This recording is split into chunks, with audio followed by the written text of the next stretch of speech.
Hello and welcome. This is a super brief video to kind of show you how to make a magic knot. I'm a huge fan of magic knots. I knit with a lot of long colorways and gradient colorways, and sometimes those colorways require a join, and I really hate, weaving in ends, and I really like the way the magic knot joins. So a lot of my patterns use magic knots. They're not expressly required to knit the pattern, but I personally use them. So I'm making this now so that you have access to this video as you purchase patterns from me.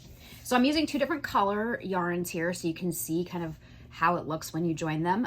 But you can obviously join two balls of the same yarn together. You can make a magic ball where you join a bunch of short balls, short skeins of yarn together like this, and so that you get ever color changing ball. And magic balls are a super fun way to knit as well, because then it kind of gives you the chance to kind of pre-arrange your color transitions and then just knit and not have to worry about deciding on the fly or picking up yarn for the next color change. So if you're knitting a Starry Night cowl, you might and you want to use scrap yarns, you might want to make a magic ball, just because it will substantially reduce the stress associated with it. So I'm going to actually move these up a little so they're right in the middle. So how a magic knot works is essentially you're going to tie a knot from yarn A over yarn B, and you're going to tie a knot from yarn B over yarn A, and then you're going to pull those two knots up tight against each other, and those two knots will keep everything secure. So, and then you'll be able to snip the ends really close, and you'll end up with it going from one yarn to another with a very tiny knot that is often very hard to locate in the knitting.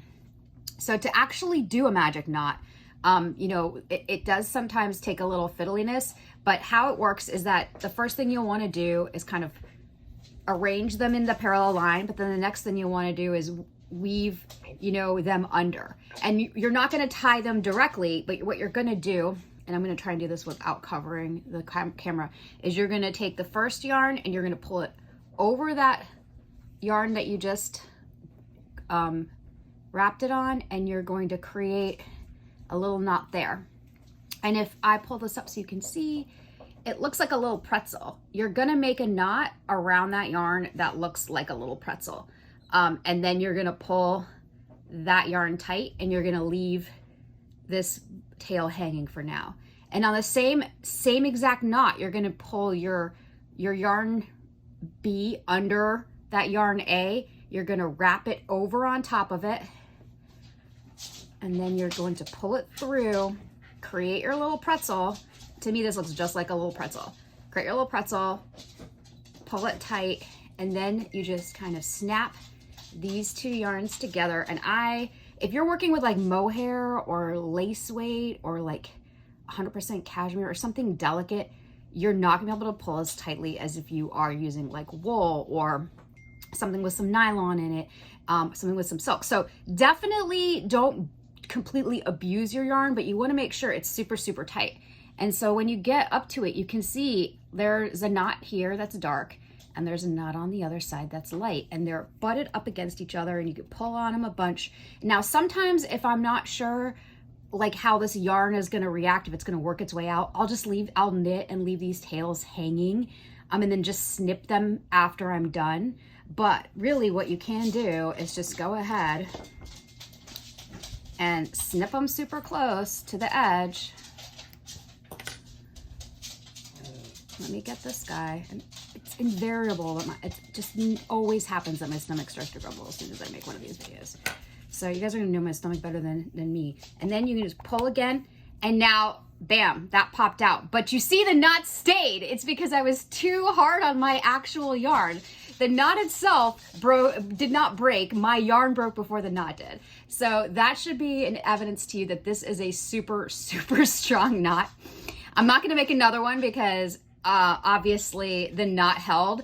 But what I was saying about being delicate with your yarn was exactly what I was trying to avoid, which was breaking the yarn. But I was trying to show you how strong the knot is, and I succeeded in showing you how strong the knot is. However, I did break my yarn. So as a warning to all, you know, you are going to create super strong knots with these, with Magic Loop. You do not have to worry about this knot coming out. I mean, this knot will last past the apocalypse. It'll just be this knot and roaches left over after everything, after the world has ended. So just don't get too worried. And I could even snip it even more if I wanted to, along the edges and get even less like little bits showing. But once this is knit into a fabric, the knot will settle in amongst the other stitches. It will hide within stockinette. It'll get, you know, it'll be in a bar between stitches. Almost never is it in a way that egregiously bothers me when I'm actually wearing a garment or even doing a photo shoot for a garment. So that's how you do a magic knot. Don't be me. Don't tug too hard on your yarn, but do know that you're going to get a great join with a magic knot, and it's going to save you a lot of weaving in ends, which is personally something I super hate. So anyway, I hope this video was helpful, and definitely check out my other videos for other tutorials related to my patterns or anything else. And if you have any questions, just email hello@cryptoknits.com, and you can also join our Discord server for knitting help, knitting chat, and all the other things. So all that will be linked below. So thank you so much.